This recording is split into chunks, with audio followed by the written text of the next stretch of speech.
Allô Booktube, j'espère que tu vas bien. Moi ça va très bien. On va faire comme si je sortais pas d'une pause de 4 mois de YouTube et on va juste aujourd'hui se parler de ma pile à lire pour le week-end sans signet qui est le lirathon organisé par Anne Literarum sur YouTube, Instagram et TikTok. Je suis présentement dans ma chambre, écoutez, parce que je suis en train de préparer une vidéo de ma nouvelle bibliothèque depuis que j'ai déménagé et la vidéo est pas prête. Donc je vais pas vous voyer tout de suite. Donc on est dans ma chambre.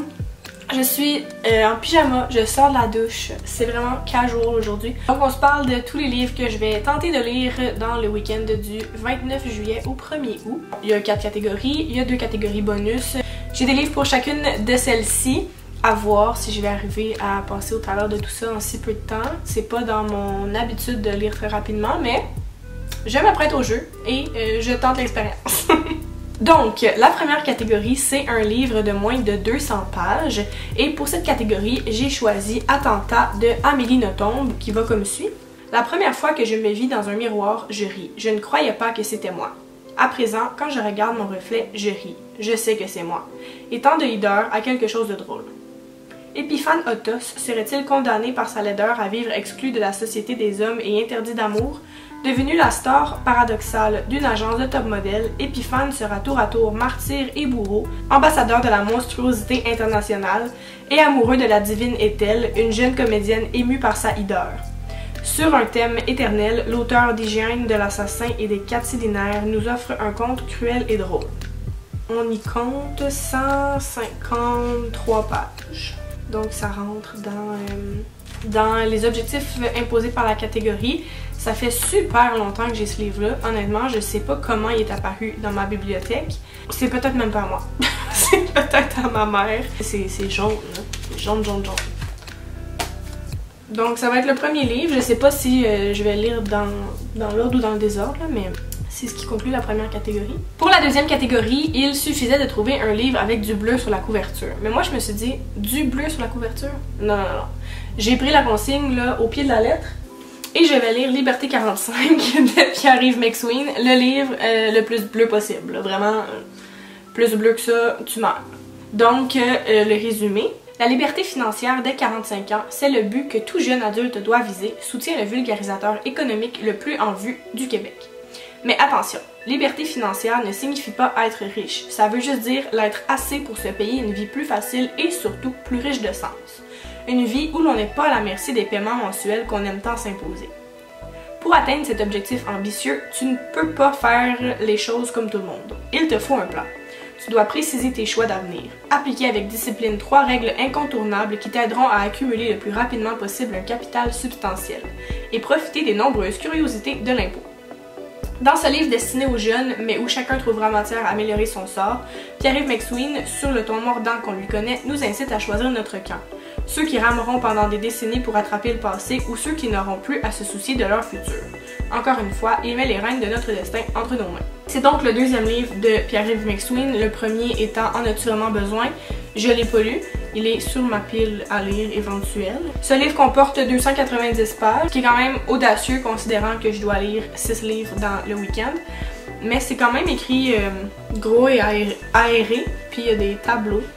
J'ose espérer que je peux passer au travail.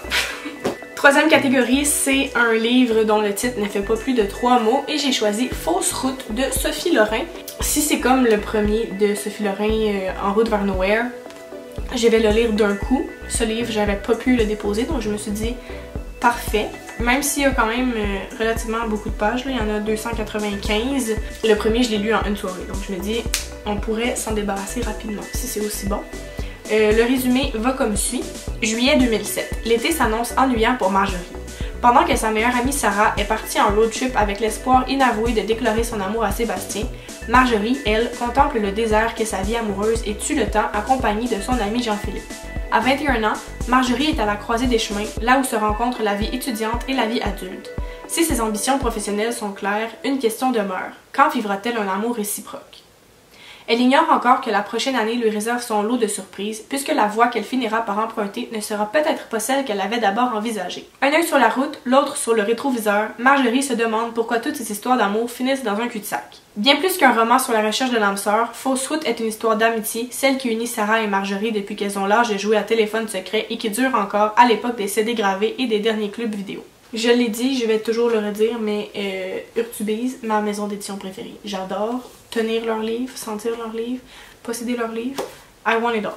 Quatrième catégorie, c'est la catégorie d'un livre à la mode. Donc personnellement, je vais continuer ma lecture de Bridgerton parce qu'on va se le dire, c'est le hit de l'année. Je les lis en français, donc l'édition Flammarion Québec. Je les trouve tout simplement magnifiques. Je suis rendue au 7e, donc Hyacinthe. J'ai vraiment dévoré les 6 premiers. Donc habituellement, je les lis en comme 3-4 jours. Là, puisque je vais rien faire d'autre que lire, j'espère, mettons, le lire en une demi-journée. Je sais pas si c'est réaliste. On parle de 311 pages. Au grand désespoir de sa mère, la cadette des Bridgerton semble condamnée au célibat. Diablement intelligente et affligée d'un regrettable franc-parler, Hyacinthe n'a rien de la femme soumise que prisent les hommes de la bonne société. Cela ne saurait effrayer Garrett Sinclair, qui jouit lui-même d'une réputation sulfureuse et compte sur son ami pour se sortir d'une triste impasse. Son seul espoir pour toucher son héritage se cache dans les pages d'un vieux journal de famille écrit en italien, une langue dont Garrett ne parle pas un mot. Cependant, la clé de leur problème se trouve moins dans la traduction complexe d'un texte ancien que dans l'expérience simple ou compliquée d'un baiser parfait. Les 2 catégories bonus, ça c'est des livres dans le fond que je suis pas sûre de m'y rendre. Je vais essayer de compléter ces 4-là avant d'attaquer les prochains. La première catégorie bonus est un livre que tu n'as pas choisi toi-même. Donc j'ai préparé 3 livres et Siri va choisir à ma place. Donc on a premièrement You Don't Have to Like Me qui est une collection d'essais féministes de Alida Nugent. Donc voilà de quoi il a l'air, magnifique, magnifique. Ensuite, j'ai Comme enfant je suis cuit qui serait une relecture de Jean-François Beauchemin. J'avais lu ça au cégep et j'avais adoré. Puis comme je l'ai vu dans ma bibliothèque, puis je me suis dit ah ce serait vraiment intéressant de le relire. Je m'en ennuie, je me souviens que c'était un feel good, j'avais vraiment aimé donc voilà. Et le troisième ce serait Make Your Bed, Little Things That Can Change Your Life and Maybe the World par Amiral William H. McRaven. Donc un petit livre de self-help de 130 pages. Donc 1, 2, 3. Dis Siri, choisis un chiffre entre 1 et 3. Ça fait 3. Nous allons lire Make Your Bed, Little Things That Can Change Your Life and Maybe the World de l'amiral William H. McRaven, qui est un retraité de la marine américaine. Je vais essayer de traduire au fur et à mesure, mais je garantis rien. Si tu veux changer le monde, commence par faire ton lit. Si tu fais ton lit chaque matin, tu vas avoir accompli la première tâche de la journée. Ça va te donner un petit sentiment de fierté et ça va t'encourager à faire une autre tâche et une autre tâche et une autre tâche. À la fin de la journée, cette petite tâche complétée va être devenue plusieurs plus grosses tâches complétées. Faire ton lit va aussi renforcer le fait que les petites choses dans la vie sont importantes. Si tu ne peux pas faire les petites choses comme il faut, tu ne pourras jamais faire les grandes choses comme il faut. Dernière catégorie, c'est un livre que tu vas lire d'un seul coup, donc sans signer.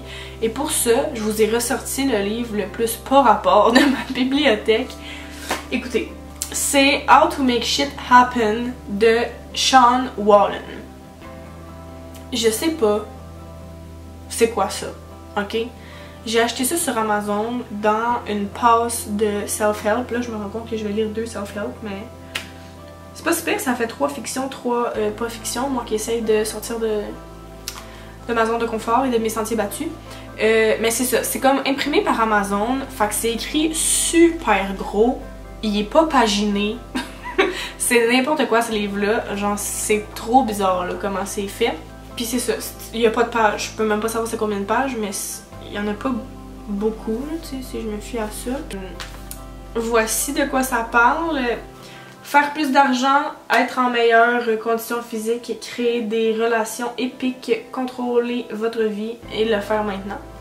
comment tu fais une chose et comment tu fais toutes les choses. Est-ce que ta vie quotidienne est chaotique et hors de contrôle? Est-ce que tu as de la difficulté avec ta balance travail et vie personnelle? Est-ce que tu te sens comme si il n'y a jamais assez de journées dans une... Est-ce que tu te sens comme s'il n'y a jamais assez d'heures dans une journée pour accomplir tous tes objectifs?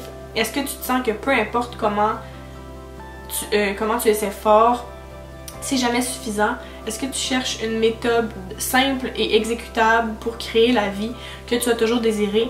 Si tu as répondu oui à n'importe laquelle de ces questions, alors tu as besoin de How to Make Shit Happen. Puis là, le beau Sean, qu'on voit juste ici, on m'apprend que c'est un père, un entrepreneur, un public speaker, un podcaster, un coach de business qui est le CEO of Lions Not Sheep. Oh, ok, non, là ça commence à être problématique. On me dit que c'est un chasseur, donc vraiment ça va résonner avec moi, la végétarienne. Un fanatique des armes à feu. Un connaisseur de cigares. Et quand il est pas en train de faire des courses off-track avec son gros truck ou en train de monter des chevaux, il peut être trouvé à la maison en train de jouer avec ses 3 enfants in Utah. Encore plus bizarre que je pensais. Je sais pas comment. Je sais pas. Je suis contente d'être ici avec vous. Je suis contente que vous ayez écouté. Je suis contente qu'on se parle enfin. On a préparé plusieurs vidéos à venir. Là. Il manque à les monter, à peaufiner des trucs, mais on compte être plus actifs. On a d'ailleurs rattrapé beaucoup de notre retard sur le blog. Si vous voulez aller voir nos plus récentes critiques, il y en a une quinzaine de sorties, je dirais. Donc, on se voit bientôt pour une prochaine vidéo. D'ici là, lisez beaucoup, portez-vous bien et à bientôt. Bye bye!